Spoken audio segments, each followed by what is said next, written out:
Assalamualaikum warahmatullahi wabarakatuh. Semoga Allah senantiasa merahmati kita semua. Kali ini akan dibacakan kisah Syekh Muhammad Effendi Al-Yaragi. Semoga Allah mensucikan ruhnya.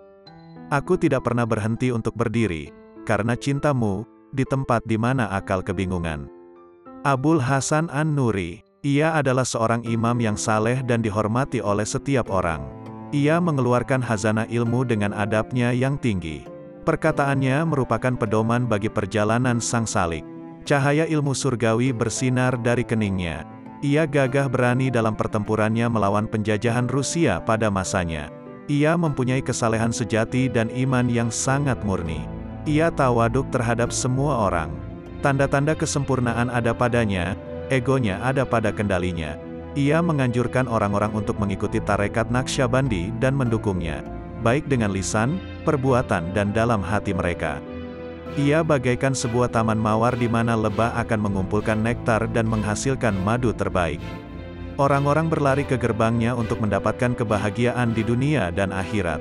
Di dalam dirinya terdapat tanda sebuah keramat dalam mengetahui rahasia-rahasia hati para pengikutnya, dan dalam menunjukkan jalan bagi mereka untuk mencapai makam yang sempurna dari cinta ilahi.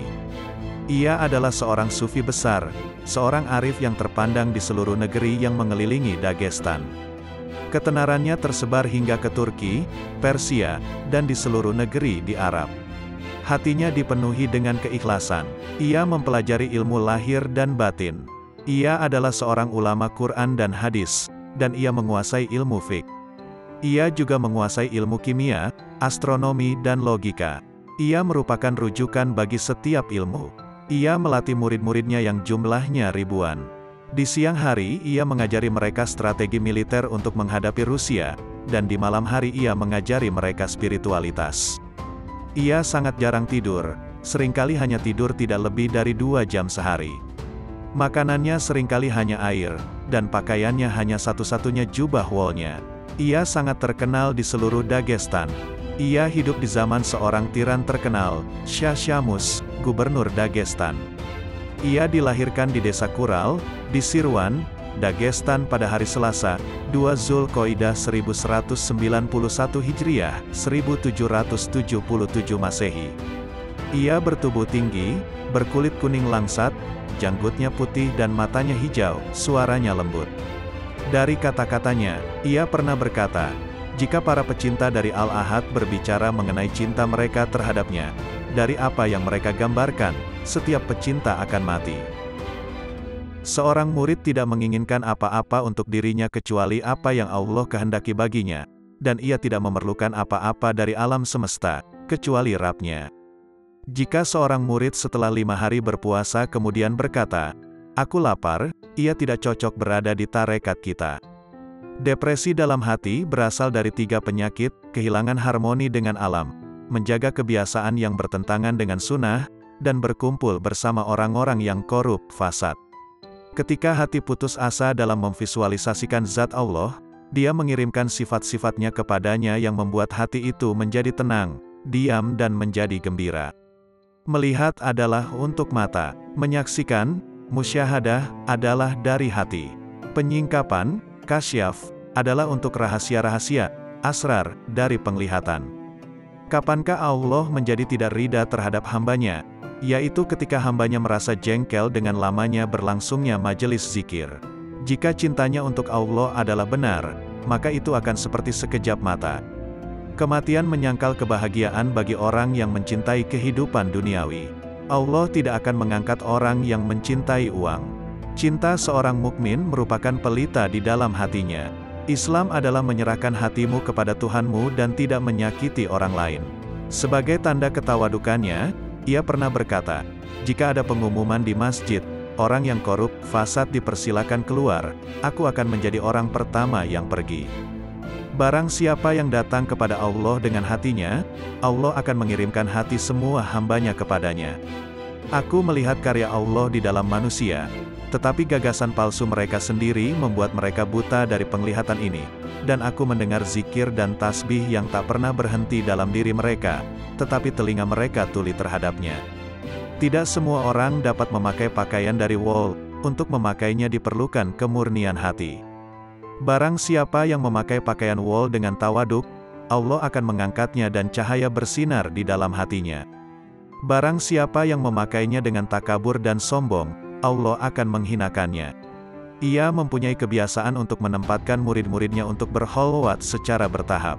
Murid senior yang telah melakukan banyak khalwat akan ditempatkan dalam khalwat yang sangat intens dalam ruangan khusus di bawah tanah. Ia menerima pria dan wanita yang datang untuk meminta nasihatnya, dan ia mempunyai murid pria dan wanita yang ditempatkan di dalam khalwat, masing-masing dalam khalwat yang terpisah. Seorang ulama yang iri dengan ketenaran Syekh Yaragi berniat untuk menghancurkan reputasinya. Ia mendatangi Gubernur Dagestan, Syah Syamus, dan mengatakan bahwa Syekh Yaragi telah membaurkan pria dan wanita. Ulama itu berkata kepada gubernur, orang itu telah menghancurkan syariah, padahal Syekh Yaragi dikenal sangat ketat dalam mempertahankan syariah dan sunnah. Ulama itu berusaha untuk meyakinkan gubernur agar ia memasukkannya ke dalam penjara. Gubernur lalu mengirimkan utusannya untuk menyampaikan surat kepada Syekh Muhammad Effendi Al-Yaragi.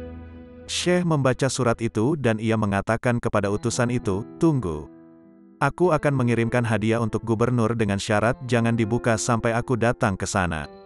Ia masuk ke dalam kamarnya, lalu keluar dengan membawa sebuah kotak yang diberikannya kepada utusan itu.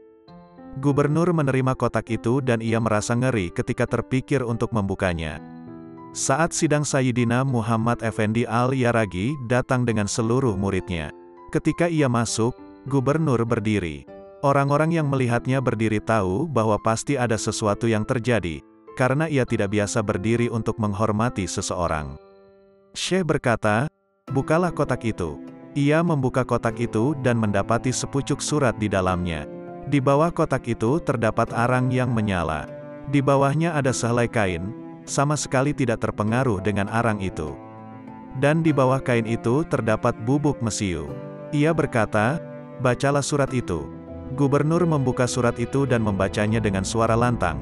Kepada gubernur, "Meskipun tuduhan terhadap kami adalah tidak benar, namun demikian kami bertanya, dapatkah orang yang menjaga sebuah kotak penuh arang yang menyala yang diletakkan di atas bubuk mesiu selama 1 minggu?" Saat itu gubernur mulai gemetar. Syekh berkata kepadanya, "Jangan gemetar. Lanjutkan membacanya." Gubernur melanjutkan, di mana di bawahnya terdapat bubuk mesiu selama 1 minggu tanpa terjadi ledakan atau sesuatu yang membahayakan.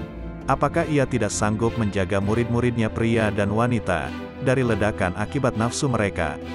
Suatu ketika ada seorang wanita yang membawa putranya kepada Syekh. Anak itu berusia 4 bulan. Syekh memanggil anak itu dan yang membuat orang-orang heran adalah bahwa anak itu berjalan mendatanginya. Syekh berkata kepada anak itu, "Ikutilah kata-kataku," dan Syekh membaca surat Al-Ikhlas diikuti oleh anak itu. Lalu Syekh berkata, "Sekarang, bacalah sendiri," dan anak itu membacanya sendiri. Orang yang menceritakan peristiwa itu mengatakan, "Aku melihat anak itu 30 tahun kemudian, dan ia menunjukkan kecerdasannya seperti yang pernah ia perlihatkan di hadapan Syekh." Jihadnya, Leslie Blanc menyatakan di dalam bukunya, The Sabres of Paradise, bahwa Syekh Muhammad Effendi Al-Yaragi merupakan Syekh dari Imam Syamil An-Naqsbandi. Selama perangnya melawan Rusia, ia memberi arahan berupa taktik dan strategi, sebagaimana yang dilakukan oleh Sayyidina Jamaluddin Al-Gumuki Al-Husaini setelahnya. Dalam bab 34, Gamer mengatakan mengenai Syekh, di dalam bukunya, Muslim Resistance to the Tsar. Sementara kilatan sangkur Rusia berusaha menghadang dari semua sisi, pengaruh Mullah Muhammad Al-Yaragi terus berkembang dengan mantap dari tahun ke tahun. Tanpa wujud dan bentuk tertentu, ajarannya disampaikan dengan pasti dan dilakukan secara diam-diam melewati pagar baja yang kaku, bagaikan bayangan kapal menembus batu karang yang menghadang, atau seperti api yang membakar lumut di rawa-rawa yang terus merambat karena angin. Kedua kekuatan tersebut, baik moral maupun material, bergerak dalam lingkaran konsentris dengan arah berlawanan, dengan kecepatan yang sama, dan hanya ketika percikan kebebasan terakhir seolah-olah jatuh terinjak-injak oleh tentara Tsar di Dagestan Tengah, api yang suci siap membara dan menyinari tanah Dagestan di setiap penjuru, bahkan sampai perbatasan terluarnya. Sumber-sumber Rusia sepakat menyatakan bahwa Muhammad Al-Yaragi dan murid-muridnya dari sejak awal selalu mengobarkan semangat jihad melawan Rusia. Hal ini tidaklah mengejutkan. Terlebih lagi, peranan para taifah sufi, khususnya tarekat Naqsyabandiyah, dalam pergerakan jihad di dunia Islam telah ditekankan karena pengaruh dari khotbah Muhammad Al-Yaragi. Perhatian utama dari Muhammad Al-Yaragi dan murid-muridnya adalah membangun dan menegakkan syariah dan menghilangkan adat istiadat yang tidak sesuai dengan syariah yang masih bertahan. Syekh berbicara kepada para penduduk yang tinggal di pegunungan di Dagestan, "Kalian bukanlah Muslim atau Kristen atau pagan, penyembah berhala. Nabi bersabda, seorang Muslim sejati adalah orang yang mematuhi Quran dan menyebarkan syariahku. Siapa yang mengikuti perintahku akan berdiri lebih tinggi daripada seluruh aulia sebelumku. Bersumpahlah wahai manusia, untuk menghentikan semua kebiasaan burukmu dan hindari perbuatan dosa. Isilah waktumu siang dan malam di dalam masjid. Berdoalah kepada Allah dengan penuh semangat. Menangislah dan mintalah pengampunan kepadanya." Syekh Yaragi sering memprediksi masa depan murid-muridnya dan prediksinya selalu menjadi kenyataan. Ketika penyandang tunanetra dan orang yang cacat datang kepadanya dan ia berdoa untuk mereka, mereka dapat disembuhkan. Jika orang miskin datang dan ia berdoa untuknya, mereka akan menjadi kaya. Ia wafat pada hari Rabu, 17 Muharram 1265 Hijriah, 1848 Masehi. Ia memberi otoritas kepada penerusnya, Sayyid Jamaluddin Al-Gumuki Al-Husaini untuk melanjutkan sebagai mursyid tarekat, dengan rahasia yang telah diberikan oleh syekh mereka, Sayyidina Ismail Es-Sirwani, dan sebagaimana yang telah diperintahkan olehnya. Demikian dibacakan. Sumber kisah dari www.naqsbandi.org.